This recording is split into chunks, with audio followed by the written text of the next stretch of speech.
dari apa ya si pemilik data ataupun nanti ya tadi itu perintah dari KP. pemahamannya itu Pak, pemahamannya Bapak melakukan uji konsekuensi bukan hanya terhadap KHS-nya Pak Jokowi.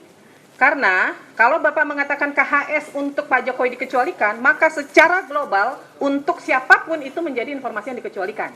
Ya kan?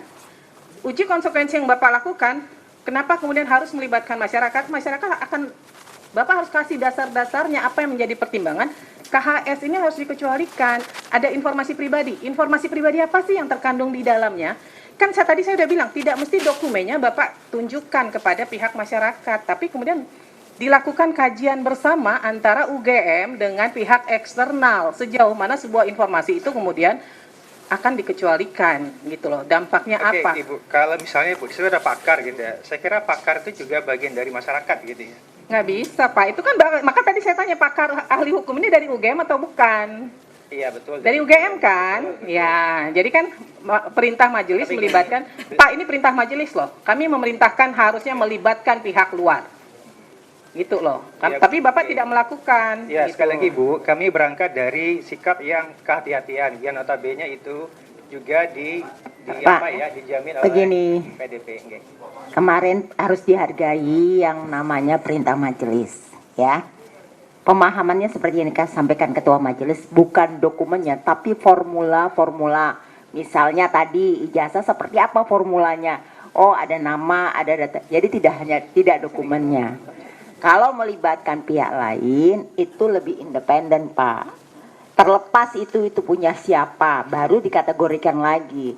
Jadi ketika perintah majelis, kalau Bapak kemarin tidak sepakat, Bapak bahasnya kemarin.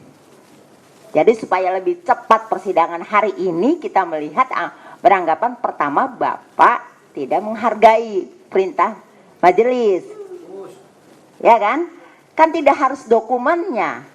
Kita dalam hal ini melihat dokumen itu tidak membedakan pemilik siapa. Ya kan? Jadi nggak usah berdiskusi dalam arti yang di sini saja Bapak memperlihatkan bahwa tidak independen, ya kan, untuk melihat suatu persoalan. Jadi kalau kemarin perintah majelis ada melihat bahwa ini kalau melibatkan pihak eksternal, maka kajiannya lebih independen. Bukan lebih lagi, memang independen. Tidak harus dokumennya, tapi formula. Kalau ada ijazah seperti ini, kalau KHS data apa saja, tanpa memperlihatkan. Itu. Kasih. Apa boleh menanggapi atau? Izin Bu Ketua.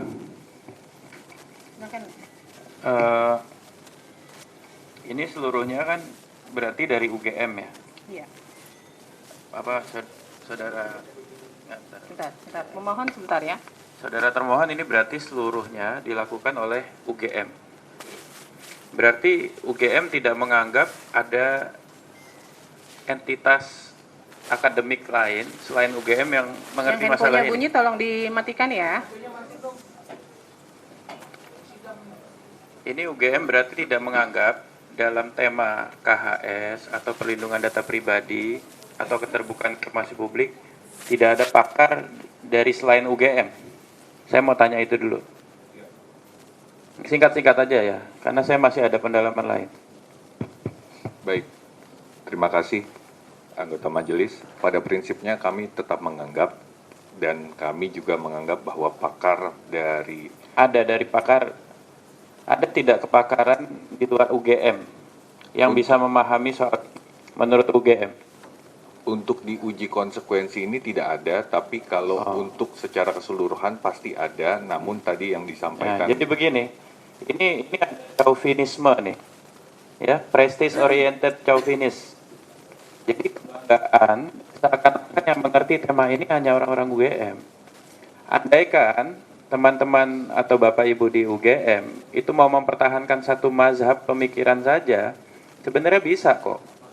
Ambil saja pakar-pakar lain yang satu mazhab, karena sebenarnya di keterbukaan informasi juga ada mazhab kehati-hatian, ada juga cautious focus approach misalnya begitu, ya. Kalau mau ambil kehati-hatian, katakanlah misalnya UGM mempertahankan ini sebagai suatu hal yang jadi apa? Data pribadi. Tadi Bapak bilang, Bapak orang fakultas hukum. Fakultas hukum. Iya kan? Mazhab tuh bisa diambil penguatannya dari mana aja. Dan masyarakat tuh bertaburan kok pakar-pakar.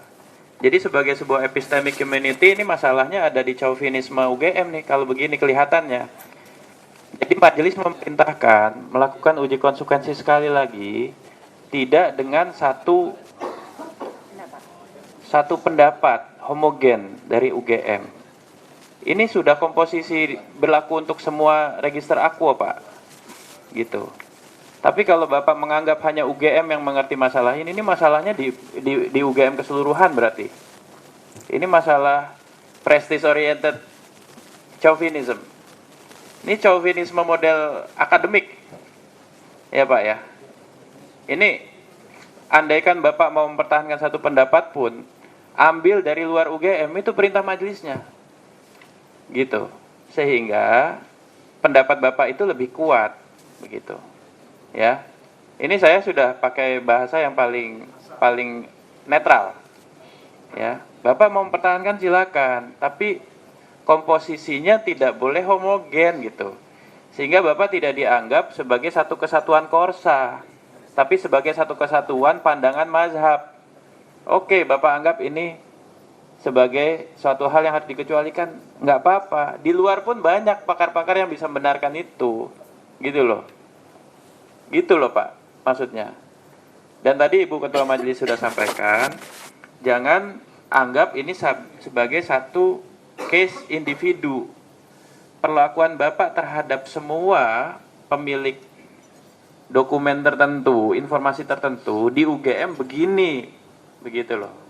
Dan itu didukung oleh perspektif apa? Ada tanggapan? Izin majelis menanggapi, kami tidak mempertahankan mazhab, tapi alasan kami tadi adalah kami mematuhi prinsip kehati-hatian kami. Iya, kehati-hatian itu tadi saya sebut salah satu mazhab. Cautious focus approach itu salah satu mazhab. Dan uji konsekuensi memang untuk mempertahankan mazhab. Salah Bapak kalau bilang Bapak nggak mempertahankan mazhab. Kan kebijakan rektorat harus ada. Bapak salah. Tapi dengan mempertahankan mazhab itu caranya nggak boleh begini. Ini homogen banget, nggak boleh. Ini chauvinis. Bapak menganggap tidak ada orang yang ngerti di luar UGM. Kami tidak beranggapan seperti Ya itu. nggak boleh. Kalau nggak ada anggapan itu buktikan. Uji konsekuensi berikutnya, komposisinya nggak boleh cuma UGM. Baik, kami serahkan kembali kepada majelis komisi. Ya, majelis diserahkan. Tapi saudara tidak melaksanakan. Jadi saudara harus laksanakan. Ya, ini masalah ya. Saya kira itu, Bu. Pak, jadi begini ya, nanti kami minta dilakukan uji konsekuensi ulang, tapi Bapak tidak spesifik menyebutkan misalnya nih ya, ini kan karena ini menjadi hasil uji konsekuensi dari UGM ya, maka Bapak tidak menyebutkan misalnya daftar nilai program sarjana dan program sarjana muda Joko Widodo. Enggak, Pak. Bapak harus melakukan uji konsekuensi secara global. Apakah benar daftar nilai program sarjana itu masuk kategori informasi yang dikecualikan untuk siapapun? Karena kalau dikecualikan itu dia berlakunya umum, Pak, bukan hanya person to person. Apakah kemudian terkait dengan nilai kerja nyata itu menjadi informasi yang dikecualikan? Kalau untuk Pak Jokowi dikecualikan, maka untuk yang lain pun harus dikecualikan, Pak. Nggak mungkin untuk Pak Jokowi dikecualikan terus orang lain minta Bapak buka aksesnya. Kalau dikecualikan ya informasi itu akan berlaku dikecualikan untuk semua. Kemudian terkait misalnya laporan tugas akhir, skripsi, benar nggak ini dikecualikan? Tidak dikecualikan, dikatakan berita acara sidang dikecualikan, benar nggak? Untuk semua alumni atau dari UGM berita acara sidang menjadi informasi yang dikecualikan. Itu harus berlaku sama, Pak. Jadi nggak bisa informasi itu untuk si A terbuka, untuk si B dikecualikan, nggak bisa. Uji konsekuensi itu berlaku untuk semua, begitu. Jadi saya nggak mau di sini ada kata-kata surat keputusan yudisium untuk Joko Widodo, nggak bisa Pak. Bapak ini berlaku kalau Bapak sudah menyatakan surat keputusan yudisium dikecualikan, maka untuk semuanya itu menjadi dikecualikan. Nah, Bapak harus melakukan uji konsekuensi dan di sini Bapak harus menyebutkan nih. Di sini kan nggak disebutkan nih Pak. Bapak menyebutkan, saya kasih contoh ya. Mengandung data pribadi. Data pribadi apa Pak yang terkandung di situ? Bapak harus jelaskan di dalam kajiannya. Apakah di situ ada tanggal lahir? Apakah di situ apa yang dikecualikan? Kalau yang dikecualikan ternyata dari satu dokumen ini yang dikecualikan hanya bagian tanggal lahir, hanya bagian mungkin ada alamat dan sebagainya di situ, itu aja yang ditutup.